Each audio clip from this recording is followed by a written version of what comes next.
Ready?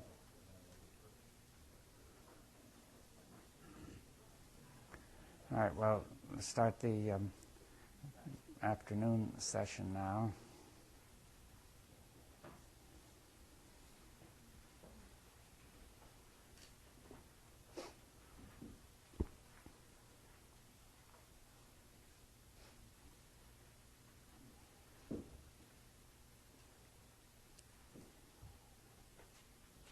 I thought we'd begin by considering a few questions, maybe 10 minutes or so, then go on. Anybody want to start? Well,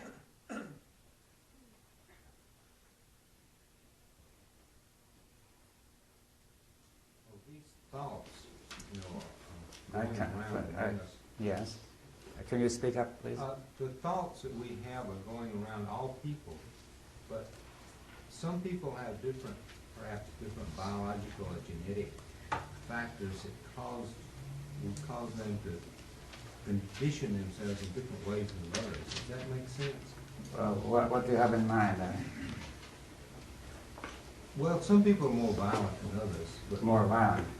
And some people behave in ways that are different, but apparently, they are in the similar environment, but they still tend to respond.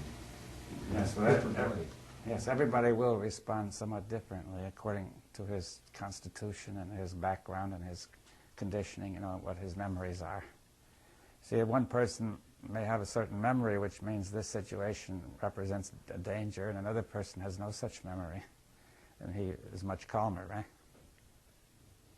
Or else one person may be more excitable than another. There's always these differences, but the fundamental process, when we get to the depths, is similar. Is that clear? Everybody can understand the other person's process if he will be attentive and sensitive, right? Is that clear? If he doesn't reject it.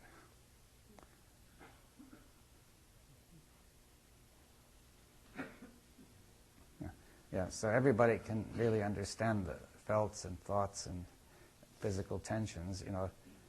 It's implicitly communicated when both in the verbal language and the body language, right?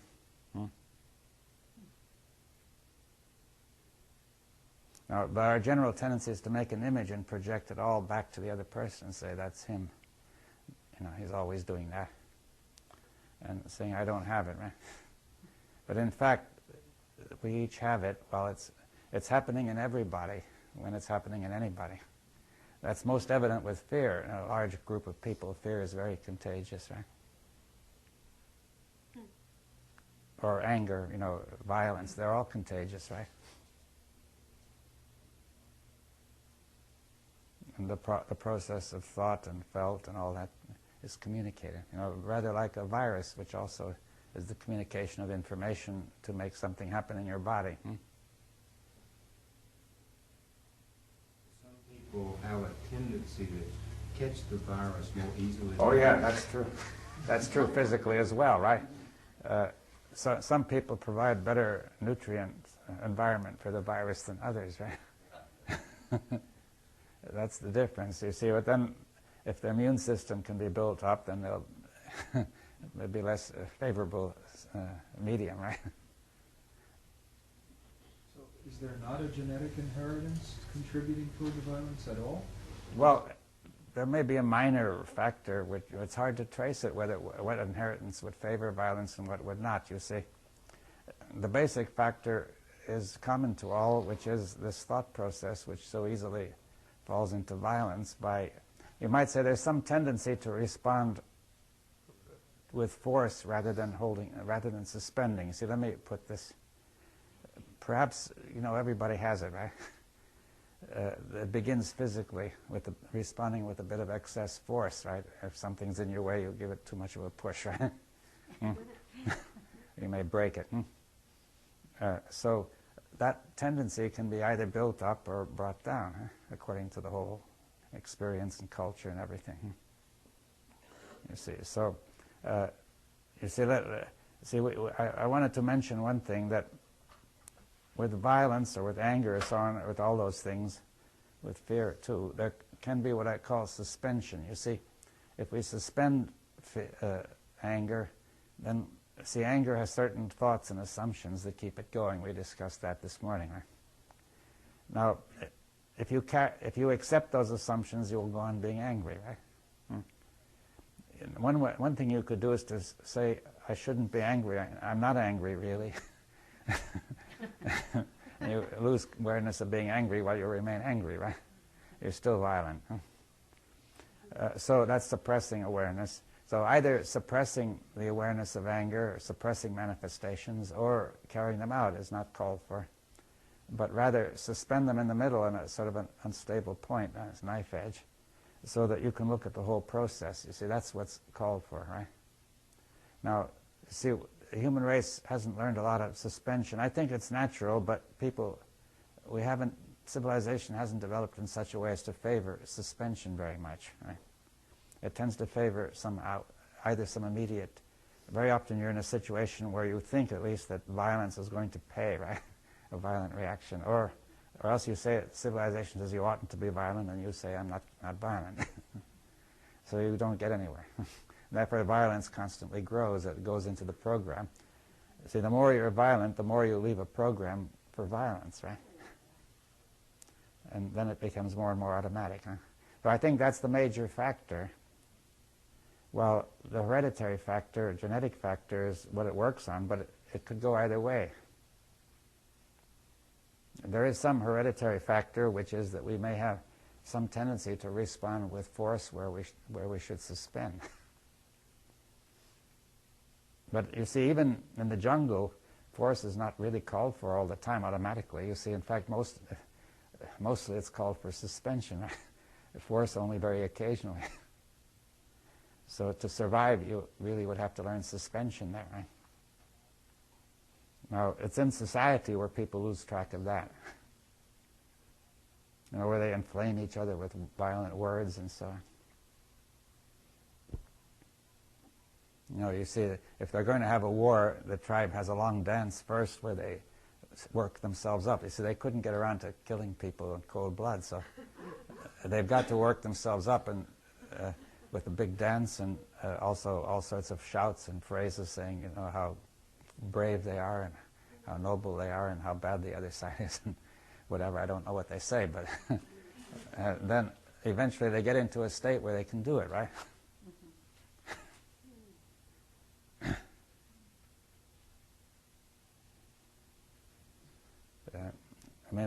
I was told apparently that a lot of, say among the North American Indians, a lot of the raids and so on were largely for the sake of demonstrating your bravery and your good, you know, showing what a great person you are. Not so much it didn't really come out of violent feelings so much, right? Although violence was developed as they did it, but the kind of violence, you see, but as civilization develops, it gets to be more serious, you see, this. I mean, the stakes get higher and so on.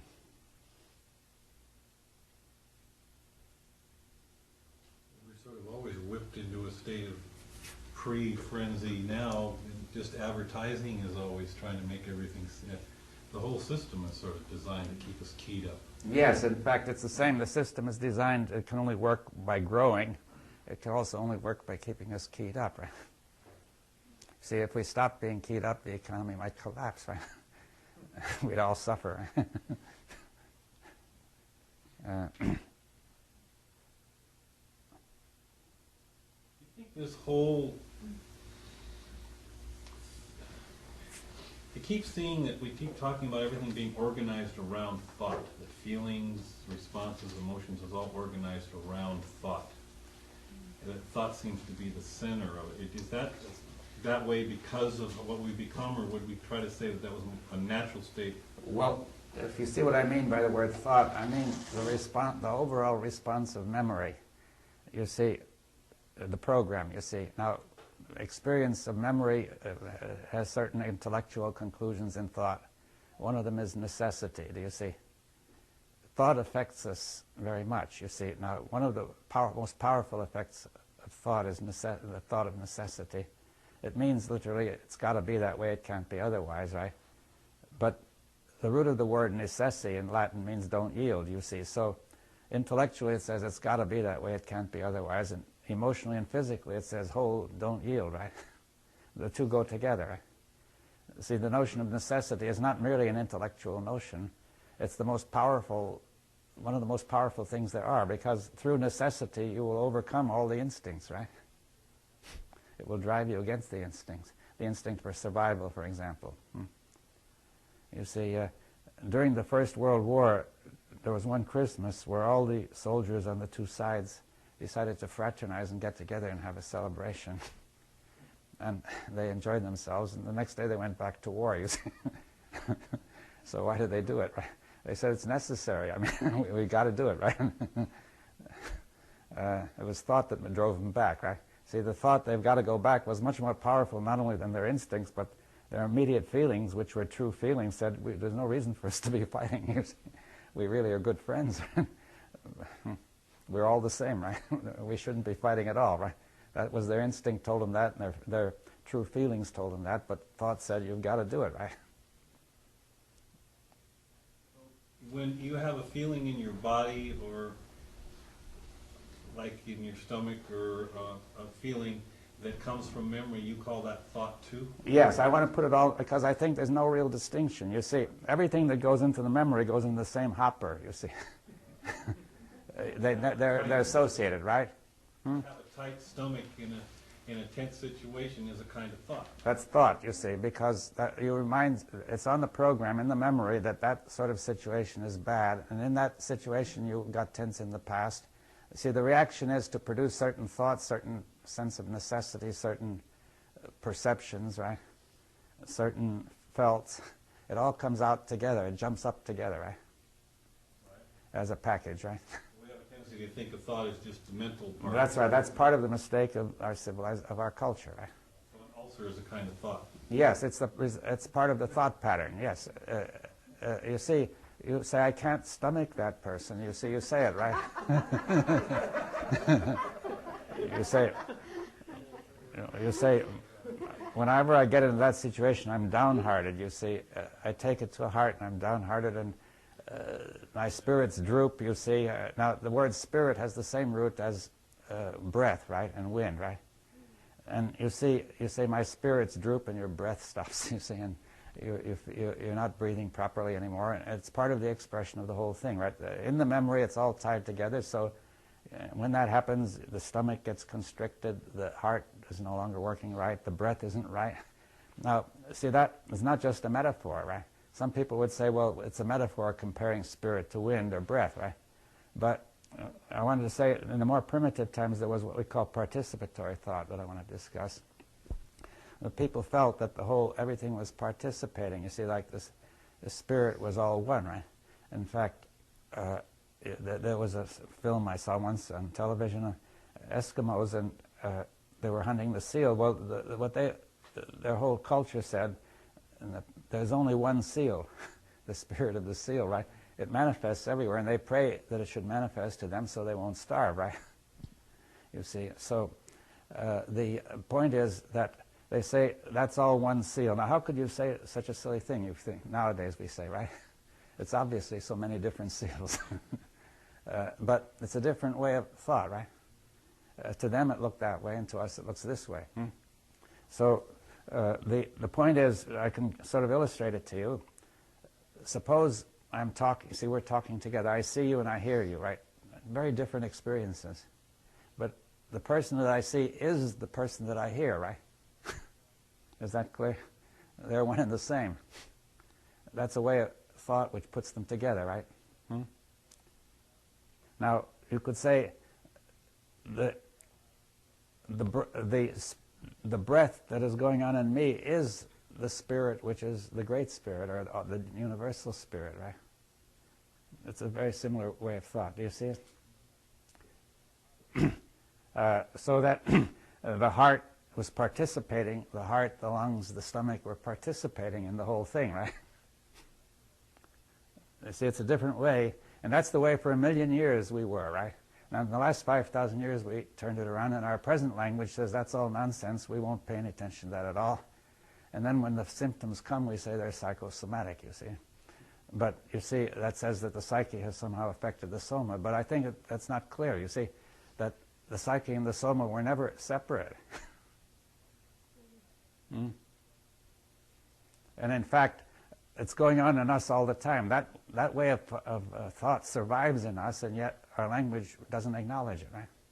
Therefore, we meet it as something not thought, right? We say that is a stomach symptom. That's an ulcer, right? So we have fragmented this thought off from the rest of our Yeah. organism. Yeah. We have said the thought is just the intellect, right? At most we'll bring in the emotions. Then it's much harder to say it's also the stomach and the heart and the lungs and the solar plexus and everything. The neck, people say, you give me a pain in the neck, right? Now that's part of that basic way of thought, right? Thought is an expression of a sensation. It's the memory. It's the response of memory which has meaning, right? In any form. In any form. So, and they're all connected because they associate all sorts of thoughts associate. Once they get thrown into this disc, as it were, they're all associated, and they all tend to spring up together, especially if there are associations established, right?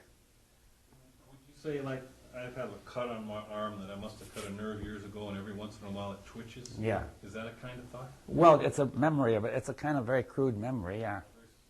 But yeah, it is a very crude memory, but generally I would connect it to the memories which are all tied up together the way I suggested, right? Right, I'm just trying to get the feeling. Yeah, but When I you see, think some of set in the thoughts- body is part of the memory. As a result of having thought in a certain way for a long time, the body took a certain attitude, a stance. It became fixed there too, right? Now, that meant that that was expressing, or that was participating. The body was participating in the thought. But then that stance also affects the mental process, right? When I hear you say thought, I usually think there's thought and then everything related to it. What you're saying is it's not that way at all. That the name for all of these relationships is thought. You've got to give it one name, or else if you give it many names, you're going to break it up, right? We've got to give it one name. I suggest the best name to give it is thought. The thought includes the unconscious. And unconscious too, the implicit, the unconscious. Most of that is unconscious. See, we're not conscious of how the heart and the stomach and the lungs and all that are part of our thought, right? We could become conscious of it, but we're generally not, right? In fact, our whole society is developed in such ways to make us unconscious of it, right? The language says that none of that is happening at all. If it does happen, it's a physical problem. Do you have another name for what we call this one portion of this big thought? The intellect. You'd like to call that the intellect? Yes. It does what we usually call thinking? Yeah. Thought? Yeah, the intellect. You see, there's the intelligence, which is something more general, and the intellect is the past participle, you see. And therefore, it's what has been remembered, what has gone on the program. Right? Intellect is that active mental part of this big thought. Yeah. And the emotions are another part, the feelings, the body is another part, right? And then, and so on, right? Now, I think that you'll find that way of using language helps you to look more clearly, right? Because once you set up a word, then your attention tends to go according to the way you set up the word, right? That's what, if thought means to me the intellect, I'll be looking at the intellect, right? Now, suppose I say, I don't want to use the word thought for all that, so I say I have various words, thought, feeling, body, and so on. But then when I say, let's look at it all, it's rather clumsy to say, look at thought, feeling, body, right? See, so I say, let thought mean all that, because it means it's all inseparable, you see. It's like saying, you see, the person I hear is the person I see, and the person I touch. It's all one. Now, all of that is one, you see, one process, which is manifested or experienced or sensed in different ways, right? Like saying the seal that we sense is always the same seal, though we sense it in different places. You see, that may not be, to us, that may seem not true at all, but still, it's worthwhile to appreciate that thought. You see, this is part of the spirit of dialogue. We want to appreciate the meaning of these other cultures, whether we agree with it or not. Huh?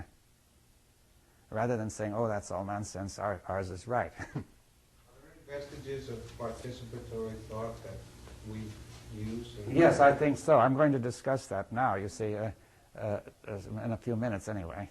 And you see, you see, there are several kinds of thought. We have what we call literal thought, right? Now, that's the kind we favor nowadays, right? That aims at being a reflection of reality as it is, right? Or a representation. It just tells you the way things are. That's what it says, right? And we say that's the best kind of thought. Right? Now then we have poetic thought, which used to be more highly valued, which was metaphor and so on. That not literal at all, right? But it has some sort of value. Now then we have what we call hortatory thought, which is it tells you what to do, right? That's very participatory. It says cheer up, you know, be good, right? Hortatory, exhort. It has the word exhort, right? Right? That's clearly, clearly very participatory because it's aimed at doing something, right? But you see, but that's a very limited kind of participatory thought, right? See, the notion of participatory thought goes very much further than that, right? In fact, you see, in these very early times, there was a great deal of participatory thought.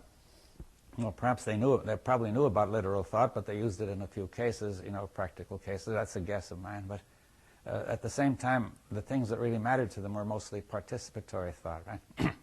And you see, they say the totem, the tribe and the totem, we're identical, right?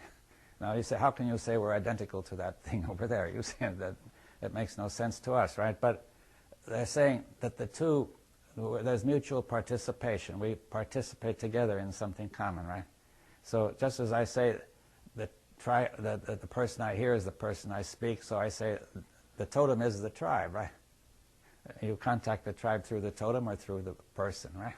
Through the people. You see, now we say it's very interesting to try to think that way. Put yourself in that place, right? I suggest that we are always doing it anyway, but it's part that has never gone, right?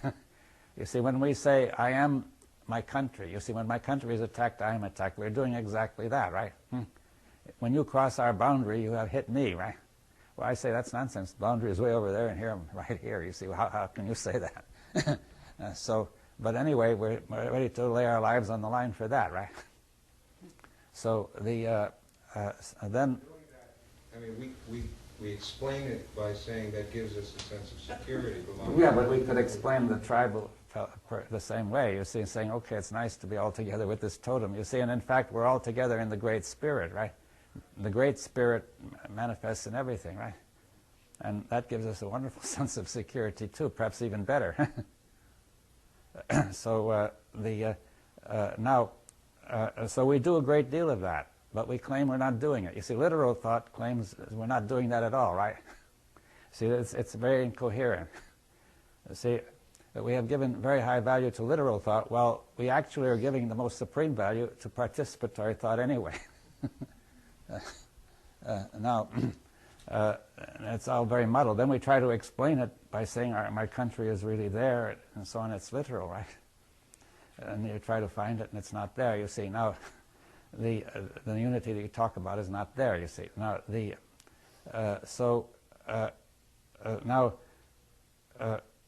this participatory thought then went into the shade. It got eclipsed in some way, but it remained in some underground. And literal thought took over and made possible technology. In many ways, it was a tremendous advantage to do that. See, participatory thought had a lot of good points. Everybody shared. Participation means sharing. It means partaking of, like sharing food and taking part in. In other words, we all partook of the whole Great Spirit, or everything in the tribe, but also taking part in maintaining it. And that sounds very good, and in many ways it was very good, but it had some negative features too. And for example, people went wrong. You see, cannibalism is a form of participation by saying, by eating you, I partake of your virtues, right? So it could go wrong. At least we don't approve of it today. And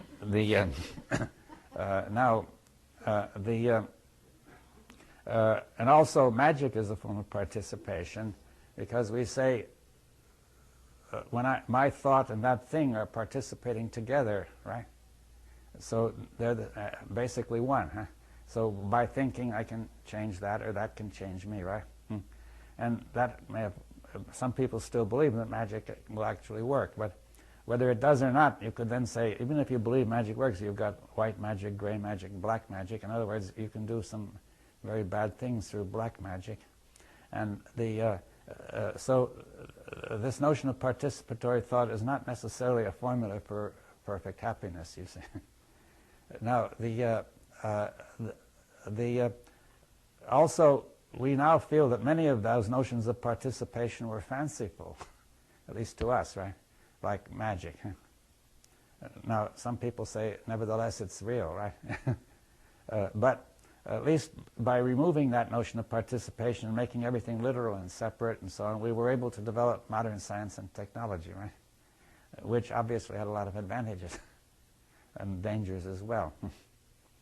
Now, but the difficulty is that we never really got free of participatory thought. It's still there underground. And the literal thought is causing trouble, because the literal thought is claiming just to tell you the way things are and claiming it is not participating. You see, now that is where the trouble is. The major source of our trouble is literal thought, which claims not to be doing anything when it is. You see, all thought is participatory, because every thought affects the way you see things and feel things, and and so on. Right? It affects consciousness. We discussed that this morning, like saying that the fellow who was blind from birth didn't see very much. He had to do a lot of thinking before he could see anything. Now, every thought affects consciousness, right? And therefore affects what's going to happen. Because the whole system, see, consciousness could be compared to a kind of show, actor show, and the whole system is taking cues from that show as to what to do, right? And therefore, literal thought affects that and says it doesn't do it, right? It says, I do nothing. I only tell you the way things really are. Now, that is basically the kind of error I've been talking about all the time, saying thought does things and claims it's not doing it. Could we use an example like religion, where the participation in the religion is a whole belief system which is participatory, but it says it's using a literal idea that there is a God, Yeah. and those are the two things. Well, religion generally combines openly participatory elements and some elements that are supposed to be just informative, but are also participatory, right? Like you just said, right? But there also are rituals. It has rituals and all sorts of things like that, which are openly participatory.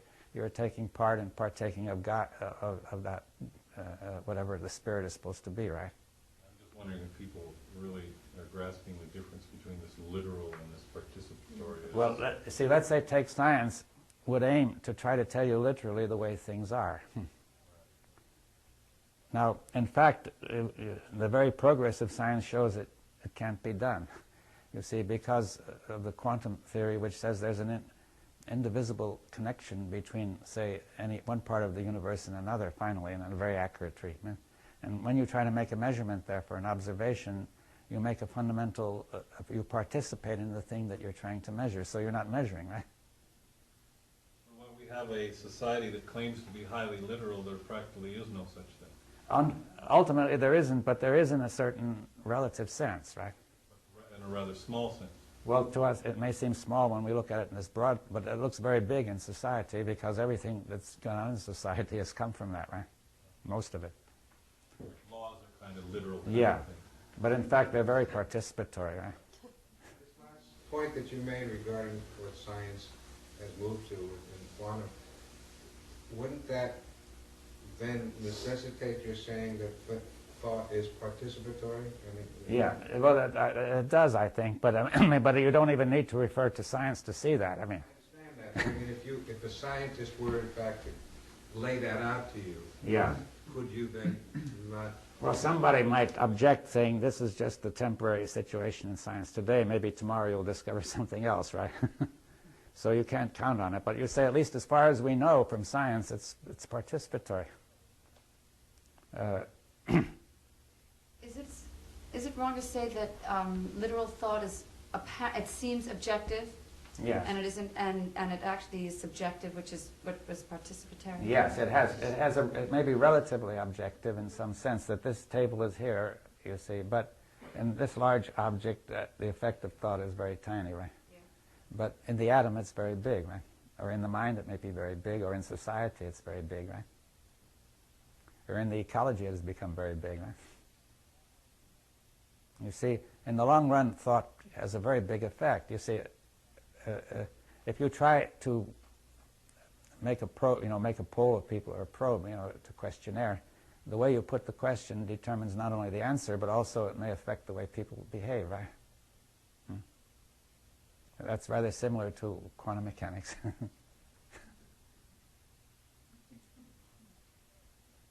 So we have to say that thought is participatory, that everything participates in everything. That's the lesson of modern physics.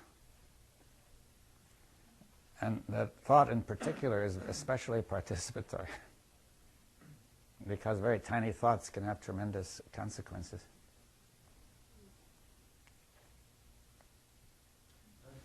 You mean that, and I don't mean to pun on words here, when you say everything participates in everything else, you're meaning that literally, Yeah. and not metaphorically. Yes, I'm not against literal thought. It's as literal as I can get. You see that we again are going to have that thing that if we try to be absolute and say this or that, we're going to get into this paradox, you see. But we have to move between literal thought and metaphorical thought or participatory thought. We can't stay in one or the other. We're always somewhere in between, right? We may be more of one or less of the other. You see, we can't get along with nothing without literal thought, without the concept of literal thought, right? But we don't take it literally. We don't take it absolutely literally. I don't know how. There's always a paradox in attempting to say it, right? So the only difficulty would be if we took literal thought literally. Yeah. Or if we took participatory thought too literally, it would be also wrong. You see, because literal thought is needed too, right? You see, we can't even say this thing without some literal thought, right? But then that literal thought is participating. By saying this, things have changed. Right? If people will take this into account and take it seriously, things would change very radically. So the mere statement that from literal thought changes things. You see that all literal thought is participatory. And in other words, what we have to say is there's a particular kind of participatory thought called literal thought. Well, we have mistakenly said there are two kinds of thought. That's fragmentation, right?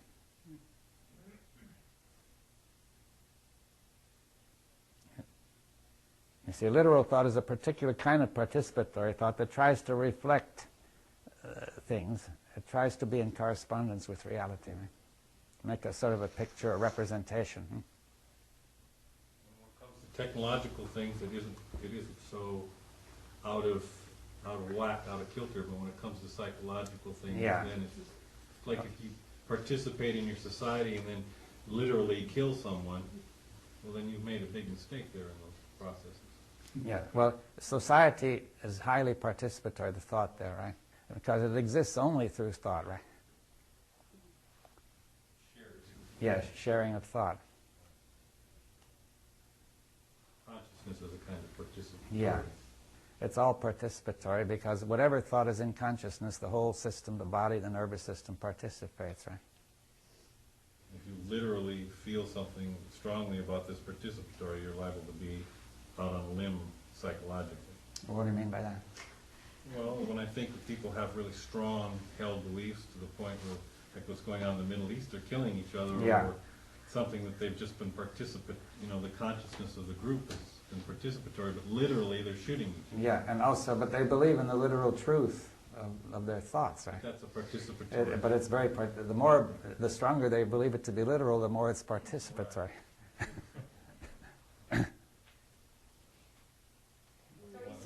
Suggesting that literal thought may be necessary up to a point, but we cannot take it seriously or believe in it. Yeah. 100%. Yeah. Mm-hmm. Yeah, and it's really a kind of participatory thought, no matter what happens.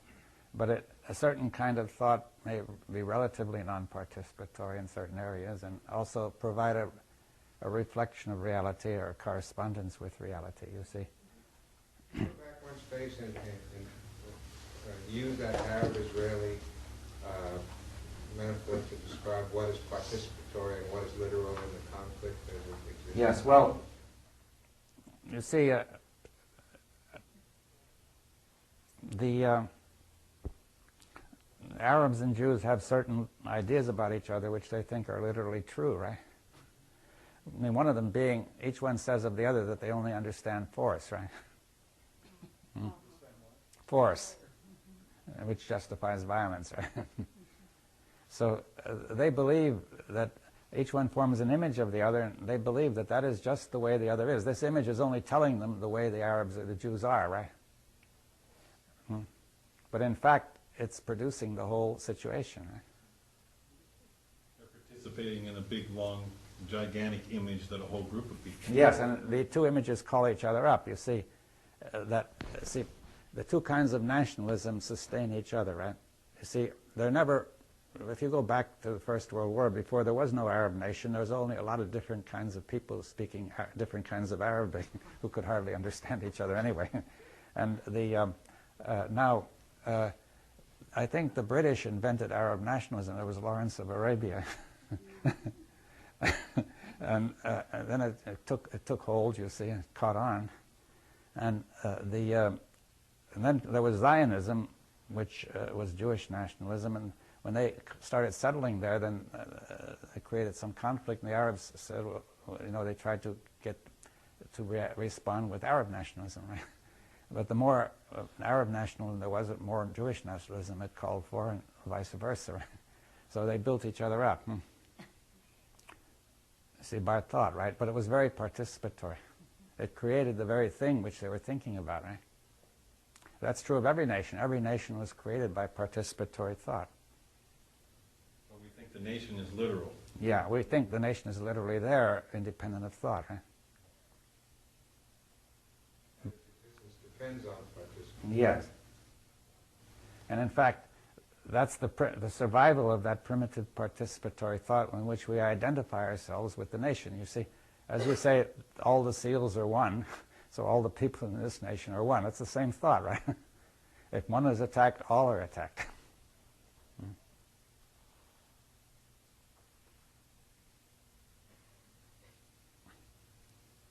If that were to end, would it be the end of nations, or would it? Well, they wouldn't be taken that seriously. There might be convenient units, or they might have some culture in common, or, you know, there could be various ways in which you would continue something like that, but it wouldn't be given that supreme importance.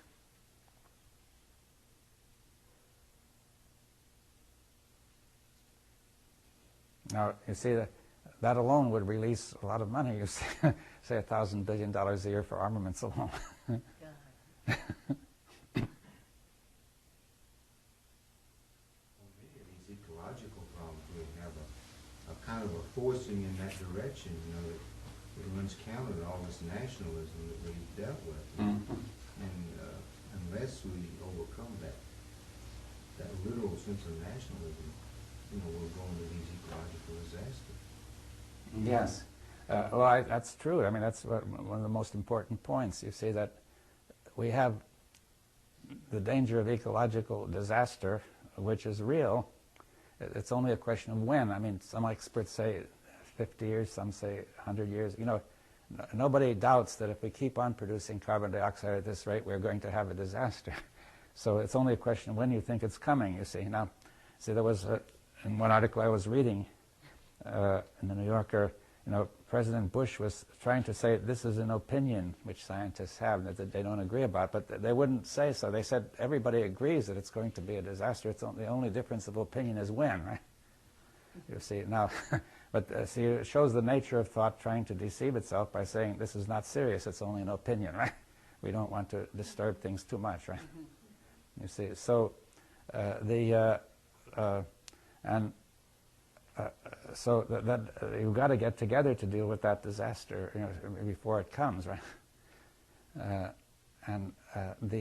By the time it comes, it'll be too late. You see, anyway, the nations will divide to get whatever resources are left. I mean, when the disaster comes, it will not bring people together; it will drive them apart. Now,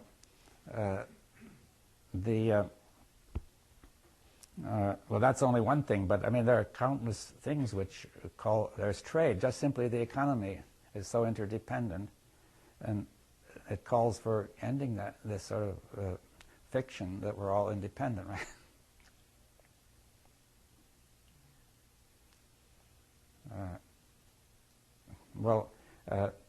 There is some move in that direction, clearly, but it's very slow, you see, compared with what's needed. All right. What is it about anything of what you're saying so far that doesn't make it just intellectual? Well, what do you mean by that?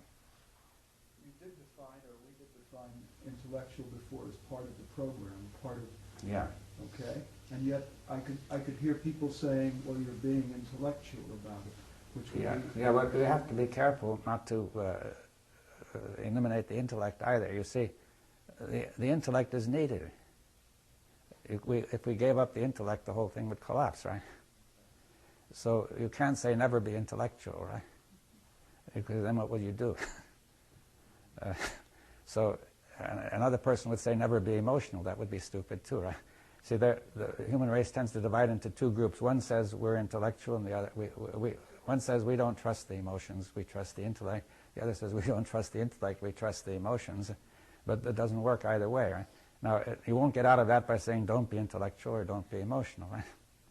You see, now we do have to make a clear intellectual analysis of the situation that provides a map. And then we have to go from the map to whatever the reality is. Now that's very subtle, that reality. And we discussed it this morning, saying it's that subtle, concrete process of the mind, huh? In some sense, and this might be what you're suggesting, is that in making our clear intellectual map, it's very possible that we get sucked into the movement. Oh, yeah. And We must watch that, yes. I know you're fully aware of this, and yet as soon as this thing moves here in this familiar way, I'm into a certain mode, and somehow or other it seems I have to pop out of that before this can bear any fruit. Yes, on the other hand, see, if we said let's have an emotional response and all have love, you would be sucked into the same thing, right? Yeah, no, You see, so we need to get beyond that division. You see, without emotion you won't do it, without intellect you won't do it, but something beyond is needed. Would it have something to do with it as soon as we sit down here and start talking, we think we understand what is going on, and we are in a certain mode.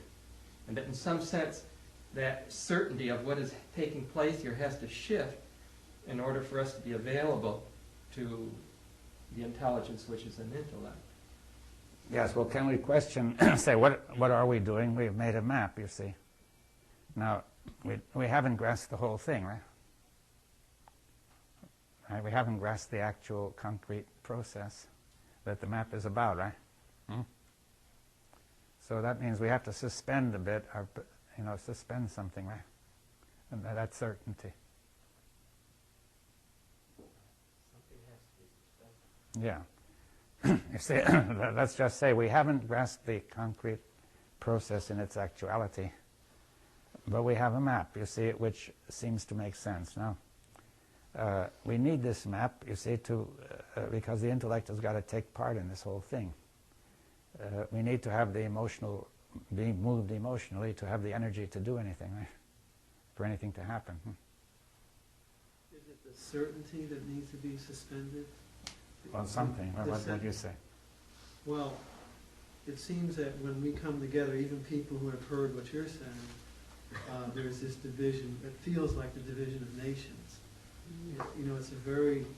It's a sense that we already know what it is, but each of us seems to have a different sense of knowing, a different sense of certainty. Yes. But there must be something we don't know. Well, there are two questions there. The difference of our senses, which we'll have to resolve, suggest through dialogue. And in that, or even without that, we have also to realize that we have not grasped the actuality very well. That there's another step somewhere missing, right? I think what I was doing was separating the intellect from intelligence, when in fact I think I'm hearing that intelligence must incorporate intellect. Yes. Because without it, you can't see. Yeah, so you can't talk, you can't get together.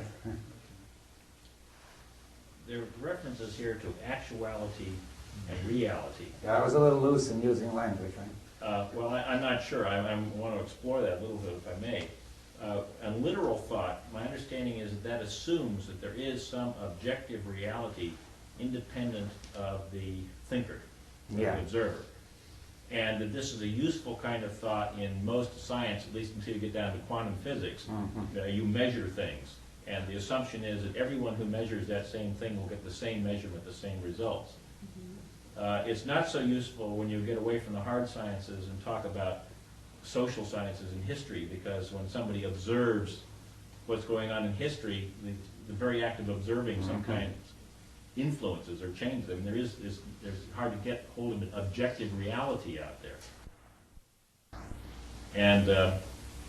And is this, perhaps as an example of participatory? Yes, the society is not an objective reality, period, right?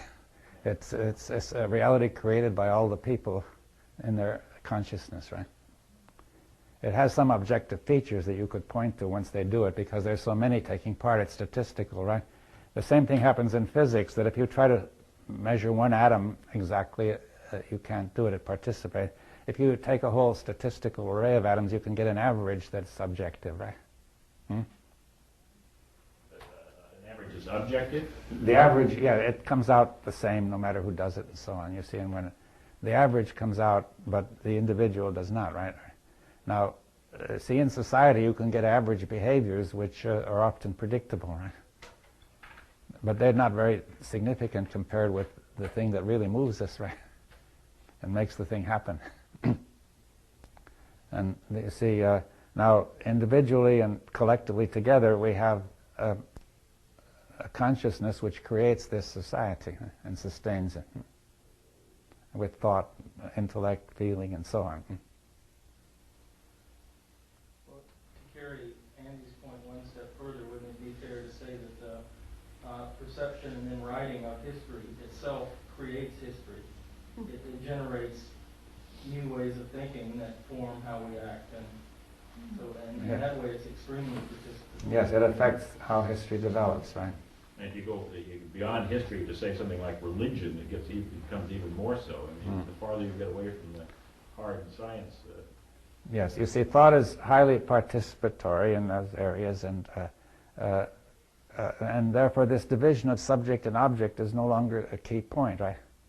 Now, that's what we'll have to come to. You see, when we want to understand the self, that's based on the division of subject and object. But we're getting into an area where that division is not very coherent. Even the most literal science is highly participatory, because the society decides what to measure and how to measure it and what's valuable and what to pursue. And I mean, so the whole thing is already swimming in this sea of participatory consciousness. Yes, it's highly participatory. Yes, you want to back? Yeah, I was going to say that bias is so much on the side of objectivity, so much on the hard science, that it gets transferred over into, say, something like journalism, where you have this myth of objective journalism, which doesn't in fact exist at all. Yes, you see, I tend to identify objectivity with truth. I want to say they're not really the same. We'll have to come to that, really, what is meant by truth later. Now, objectivity is a limited concept, you see, and it has its place, but some of the most important things to us cannot be handled that way. I mean, CBS Evening News is supposedly reporting objective reality, and in fact, in point of fact, it's selectively eliminating most of reality. But there's no way out of it. You see, whenever you report, you must select. You can't report everything. You see, everything is the whole concrete reality. That's just what you can't handle, right? Every thought is an abstraction. Whatever you do is an abstraction, right? You point your camera here and not there. That's an abstraction. It takes this and not that, right? And therefore, you may hope you've made an intelligent selection, which is of what is relevant. You see, but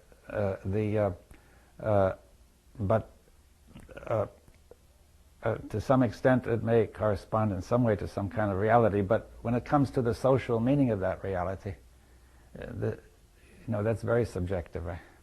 You see, you're not really interested just in the fact that this incident happened and that incident happened, but what does it all mean, right? That's what.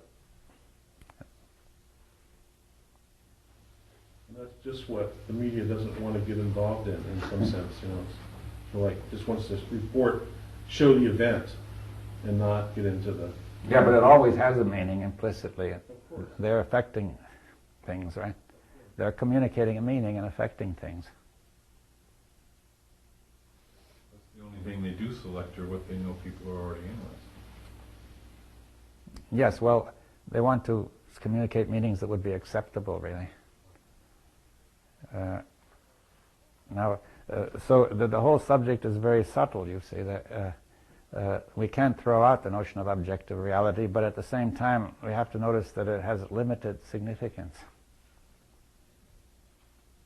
Now, in the sciences, in the hard science, as you call it, it has more significance. But even there, it's limited. When we take this inside, this literal and this participatory inside, that's where we really have to pay attention. Yeah, there it's very limited, right? Literally, the literal things are what sort of give thought that power to do all the crazy things it does. Yeah. Would you say a few words at this point about judgment? Because it always seems to me that this is the place where individual judgment has to come into play. And I'm confused because of some of the things you said this morning.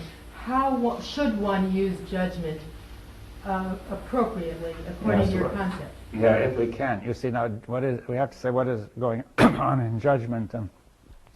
You see, we make judgments of various levels, like saying this is a table in elementary, judgment based on perception and experience. Or we may go further to more abstract judgments, like this is useful, or going on to judgments of necessity, saying this is necessary and cannot be otherwise, which is a much more powerful judgment. Or saying this is true, right? What I say is true is a judgment, right? And therefore what I'm talking about is real is another judgment. Now these are the very powerful judgments that affect us, right? We're saying that we must change the ecological environment. Well, yes, but if I say that is true, you see, in other words, that is necessary. The way you put it, must conveys necessity, right? Saying what is necessary is that we must change the ecological environment. Now that we made a judgment, we put that forth as a judgment, and we have to say where does it come from. It might come in various ways, right? One way it might come by weighing all the factors and perceiving it as well as you can and seeing that this makes sense, right? Through perception, right? Another way is that it might come automatically from the program. Saying, people get so used to saying it that they just say it, right? Then it would have a different significance then, right? You see, somebody may have noticed what's going on in the world. I mean, it's adding up to danger, right? The carbon dioxide, the destruction of soil.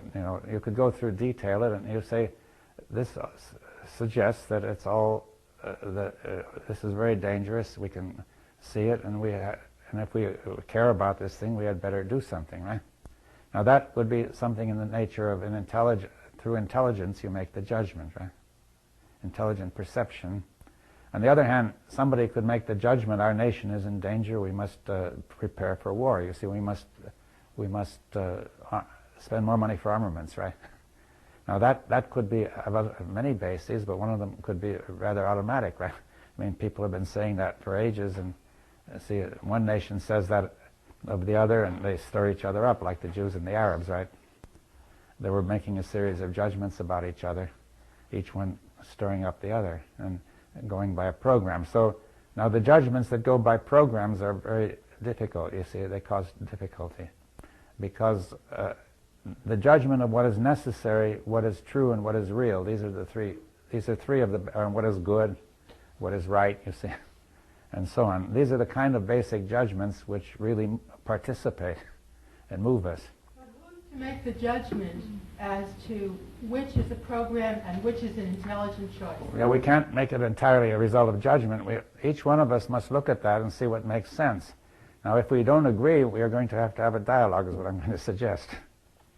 You see, Suppose the other person who as seriously as you has presumed to weigh the balance and comes to a diametrically opposed we are going to have a dialogue. feeling and does not want to have a dialogue. Where do you go from there? Well, then we don't, but then we're finished. You see, I'm trying to say that if then we can't do anything. You see, it may well be that our human race has no solution, you see. That there will be a lot of people who just don't want to talk, and each one is convinced he's right, and we will just go over the cliff together, right? Now, I say that is not a good, to me, that is not a good tactic or good strategy, right? To assume that, right? But I say I consider the possibility that we can talk and we can finally communicate and share our judgments. Now, I say that's the only intelligent approach that I can see. If you think something else is worthwhile, we can discuss it. You see, that's as far as I'm able to go, right? Is there anything historical that would lead you to believe that we will do this? I don't say we will do it, you see. I'm saying I think we can do it. It's built into us as a possibility. Meeting the Pope, I mean, you know. Yeah. Well, that's quite something. It's quite historical. And Gorbachev is saying we're not against religion anymore. It has some good points and so on. He's beginning to, there's a beginning of a mutual, what they call this is negotiation. It's not a non-negotiable conflict anymore, right? It's a losing of the rigidity. Yeah. The rigidity starting losing. Yes, well, and you say, why is Gorbachev ready to do that? He sees he's got to do it, or else, I mean, he can see it won't make sense, and perhaps the Pope sees that too, you see. And how far they'll get, I don't know, but I'm saying it's a good sign at least. He may convert him to become a Catholic. Well, he has converted already to saying, Gorbachev has been converted a long way to saying religion has good points, you see. Isn't he just seeing this because he's saving his own neck? Even if he sees that, it's a very big step, you see.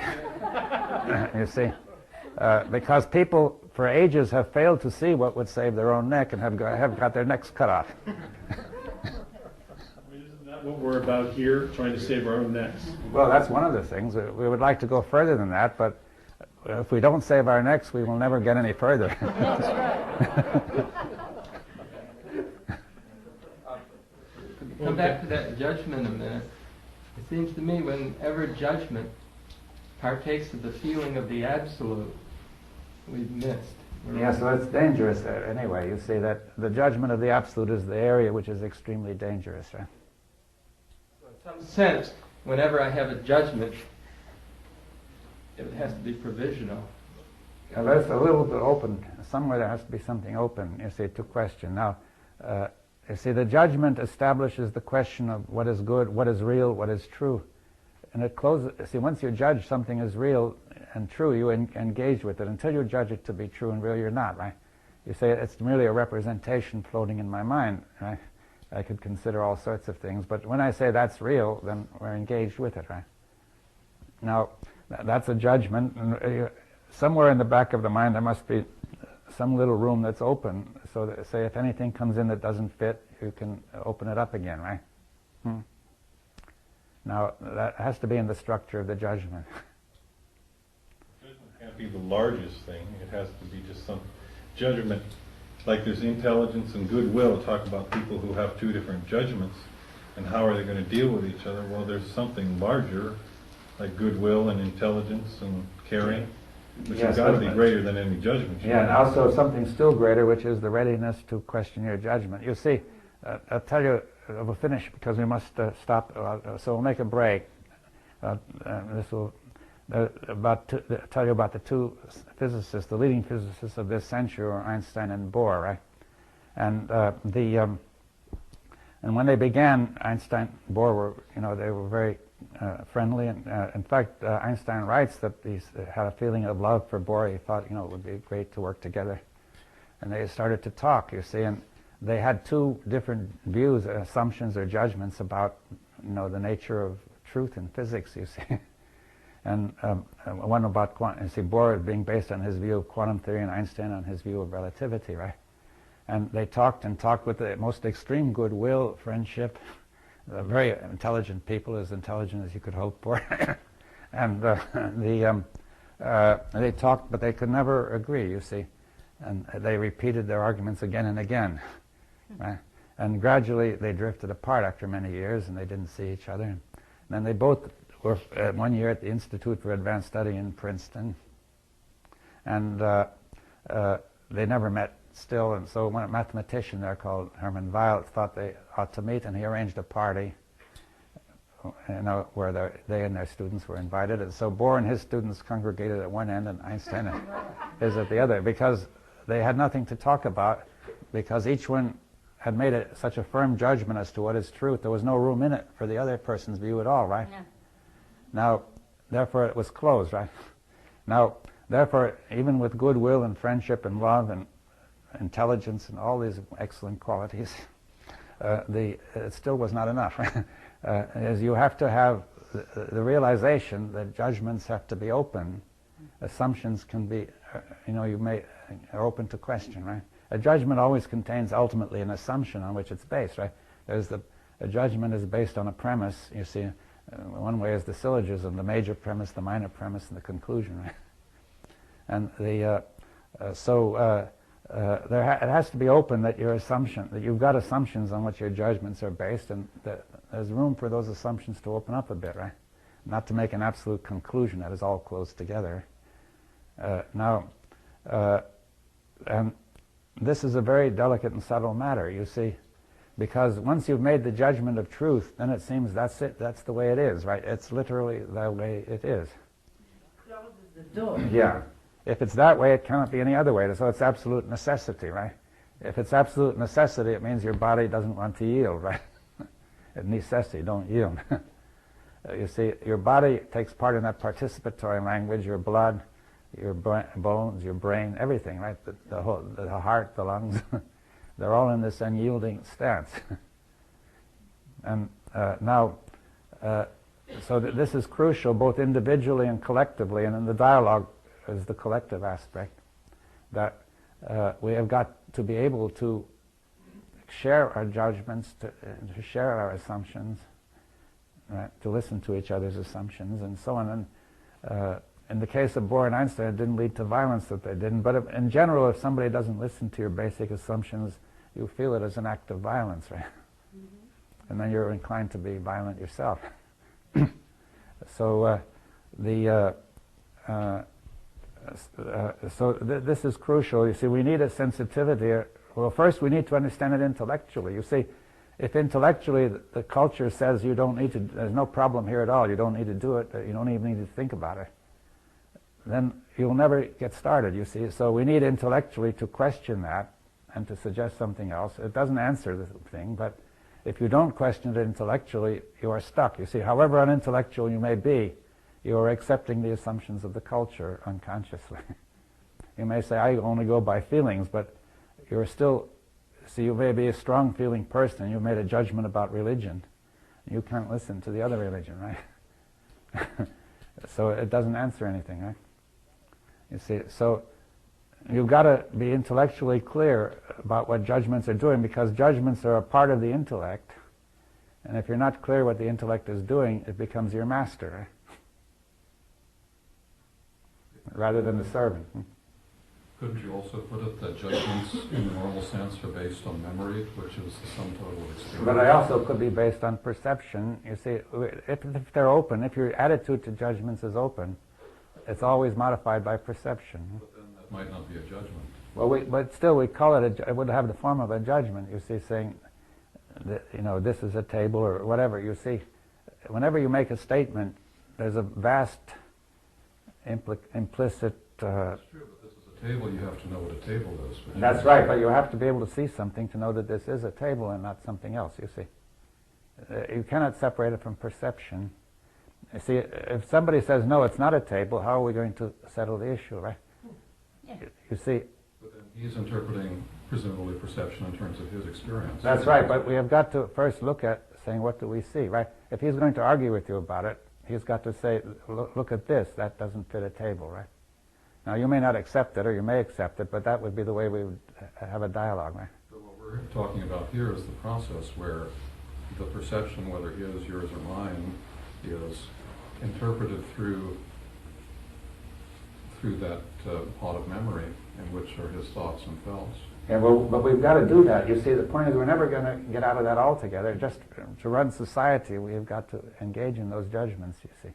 But as you pointed out, not to take them so literally. That's right, don't take them so literally, and therefore it's open to perception to say this judgment is not fitting, you see. It's not suitable, it's not, it's incoherent to judge it this way. But whether it's fitting or not, seeing the process which is involving memory, recognition, and experience involved with perception. Yeah, that's the judgment. Now, if the judgment is entirely locked in memory, then it's just what we were talking about. But if it's a bit open, then it goes a little further, right? You know, so that, you see, we are going to have to use judgments in running a society and communicating with each other and so on. And we have to have a certain attitude toward them of being a bit open, right? So that we can change them, or we can give them up, or we can make a dialogue about them, so we can see whether we agree. You know, not being like Einstein and Bohr saying these judgments are absolute. You see, so a judgment does not give you truth. That's the important point. What truth is, we'll have to discuss, but a judgment is not the same as truth.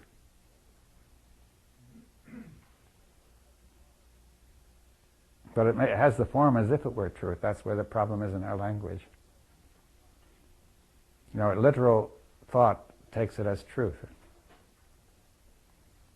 Because we don't see the process of it. Yeah.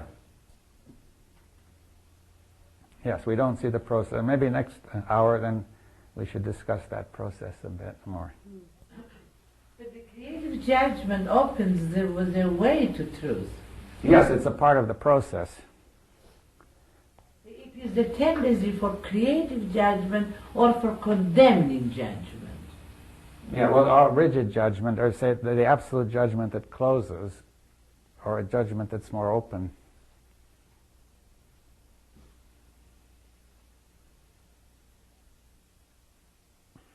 Well, perhaps, you know, it's about time to have a break. I think about 10, 15 minutes.